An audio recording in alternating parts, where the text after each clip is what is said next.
This is the Friday, November 14th, 2014 version of the Market Plus segment. Joining us now are Walt Hackney and Elaine Cobb. Guys, welcome back. Hi, Mike. Elaine, let's jump over to you. During the show, we didn't really have a time for you to really flesh out your thoughts on this corn market. Storage probably still a valuable option. How high do you think prices could run in this rally we're in? Well, so the nearby, you're looking at 390 futures thereabout. But if you look farther out, for instance, you look to 2015, you're looking more like a 430 number. So I think it's completely reasonable that maybe in the March, April timeframe, if we get a seasonal rally, you might have an opportunity to sell cash corn with a 4 in front of it. And I don't think that I want to be any more aggressive than that. I mean, this is a really oppressive amount of corn we have. I don't think it makes sense to get too bullish, but we might see that kind of a continued rally. Okay, and that kind of leads right into Doug's question in Moses Lake, Washington. Excuse me, Doug. He's curious, is it time to think about 15 sales in corn and wheat on this rally? I think that it makes sense. I don't think that you look out and are expecting another drought. You're not expecting anything major to cause a $7 rally. So yes, if you get a seasonal high or a price that you like, yes, you can be thinking of that, but I don't think that now, today, in November is the time for that. I think maybe be planning to hit that trigger in March, April timeframe when you get a seasonal high. And the trick of it is, as always, if you're looking 2015, 2016, is how do you lock in your input costs? Where are you going to make these sales? Are you going to hold this futures hedge for the next 18 months, or how do you want to do it? So, I mean, these are certainly things to think about. But as far as price-wise, yeah, I think you could be looking years down the line and not being expecting $7 again for the next few years, and just hitting what seasonal spring highs you can. Finding a profitability, but waiting until spring. This rally at this point doesn't make a whole lot of sense, in your opinion, to call a broker and start selling some of that D's 15 corn? Not in my opinion. I mean, if you wanted to do it to manage some risk with some options, something like that, I'm not a big believer in blowing a bunch of money on puts this far out. But if it's very important to you, or you have a lot of debt perhaps to cover, yeah, these prices are probably profitable for some people, the far out prices, the deferred prices. But I think market-wise, I would wait for spring high. Okay. Well, now, Walt, let's look over to you. You talked during the show about how this price is going to be limited on the fat cattle by the Packers red ink and the weight of the cattle that we are putting out there. And Larry in Northeast Kansas has a question. Once this screaming market does peak, what kind of correction could we see? How far do we have to go for the Packers to be back in the black? $10 a hundred. Okay, that 160? That probably is going to put the Packer back into a strong competitive position for a limited supply of finished cattle. Until it drops to a level like that, the Packer's going to be stressed in a red margin position for quite some time. And the problem with that is he can only and is only killing 107 to 110,000 cattle a day. And even though we belabor the issue of us having a short supply in the feedlot environment, it isn't that short. And the added tonnage we're creating by overfeeding the cattle is taking the place of a lot of cattle that aren't in the feedlot. So you've got a catch-22 out there if you're not careful. And the Packer may be sitting back waiting like a catbird seat for something like that to happen. And he can't make more cattle, but if he makes more tonnage, that's as good as anything, and it saves him on equipment. Now a $10 correction, and you know this, working with cattle feeders all the time, that's going to fall right below a lot of guys' break even on some of these high-priced fall calves we've been seeing roll out of the western U.S. What's that going to do, or how should the cattle feeder protect himself from that correction?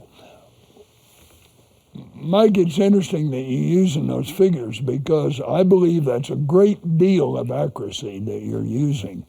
I haven't seen any real formal numbers coming out. A lot of guys would like to talk about $3 corn. A lot of people would talk about $4 corn.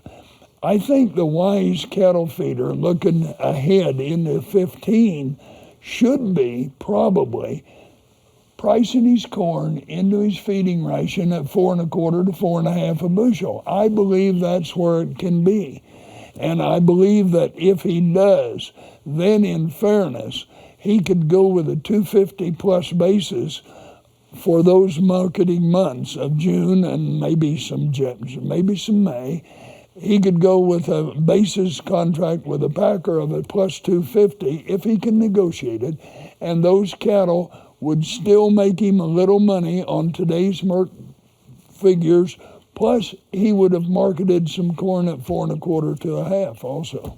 Could have been a win-win, or could be a win-win. Could be. If you structure it wisely. If you structure it wisely. Now, speaking of screaming high markets, Elaine, we've got a question here from Wayne in Shelby, Iowa, and he's curious how long before the bean meal logistics are straightened out, and what could that do to bean prices? How much of that bean meal is driving this rally to north of $10 in beans? I think it's almost entirely, or that is the cause. What's happened is that the speculators have piled on top of that. You've got a very classic bubble pattern with an information cascade, and there's been a lot of volume of trading coming in from the speculators that are driving up, particularly the soybeans.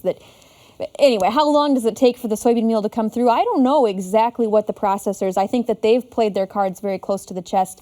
You know, they let it fall back down again before they bumped it back up this week, the soybean meal market. And it's been interesting that the futures prices have done their work for them to source the beans. Just this week, you start to see the basis coming from the processors are tightening up again here at the end of the week. So I don't think it's over yet. Just looking at that basis tightening in the soybean market, I don't think it's over yet, their shortage of supply. But how long it takes to get that supply chain back full, particularly to the southeast part of the United States, I don't really have a very good answer, unfortunately. Okay, and it's pretty well dependent on rail troubles. Yes. Isn't that really the holdup? I think so. That's my understanding, or that's the conventional wisdom of this. And I think that's true, particularly in the eastern part of the United States. There's just been slower trains, backlogs, and they perhaps weren't as prepared for it. And so I think that is the cause of it. Okay. Now, Elaine, also, we've been hearing a lot of talk as we look to 2015 of ethanol exports increasing. Is that something that you feel could happen here in the U.S.? I think it's the best chance for the ethanol industry, but the trouble is they're going to have a very big headwind, like every other commodity market in this country, because of the dollar. The dollar has been on this incredible upswing, and it's going to be affecting pork exports, beef exports. It's going to be, like I mentioned, a headwind that's going to make it hard for us to build external markets for ethanol. Anything else that's not already a very settled, typical thing that we're selling out of our doors, it's going to be harder because of this dollar, and I don't think the dollar's done going up yet. Okay. Elaine, before we let you go, question here from PS in Iowa. Curious what to plant next year in the face of both corn and bean market declining. So they're in Iowa. They can't do any fall tillage. Is there any crop out there that looks more exciting from a marketing perspective? Oh, other than corn or beans? Other than corn or beans. For Iowa. For Iowa. Well, oats, right? Oats is the tip. I don't know if it's the oats number and 3. Alfalfa. Yeah. I've thought about this a lot for Iowa, just from a diversification standpoint. If you're running a portfolio of commodities or stocks or anything, you want diversification, and Iowa does not have diversification. You can't grow sunflowers; it's too wet. You can't grow wheat; it's too wet. That's really tricky. So I think that the direction an Iowa farmer could be looking is just value-added corn and beans. So perhaps identity protected, something that's got, or the energen corn. Right, and ethanol-specific corn. Food-grade corn, anything that's got a premium on it, that might be helpful because actual other varieties of grain is going to be tricky in Iowa. Okay, so play to your strength, but plant something with a little extra value. And I think anywhere else, what do you plant next year is a very open question. I don't think that there's been as much decided. I don't think there's been as much seed sales. I don't think there's been as much fertilizer put in the ground, just because it's really up in the air. The prices right now would suggest soybeans, but the futures prices is pretty much, give or take 6 of one, half dozen of the other. And it might completely change by springtime rolls around when the soybean market turns bearish. So all right, it's a real head scratcher. All right. Now, Walt, similar question to you. As we look to the future, we're dealing with record high prices. There's a tremendous amount of risk in the cattle sector today. What's your advice to the cow-calf man, and conversely to the finisher as we sit here tonight, mid-November? Well, there's a known that is unique this year compared to the last 3 years. The drought area has reduced significantly in the Southwest. The availability of winter feed has risen substantially. So it isn't a matter of excessively priced roughage and stuff to winter a string of cows on. What it really boils down to is what is your negotiating ability on a basis contract with a packer.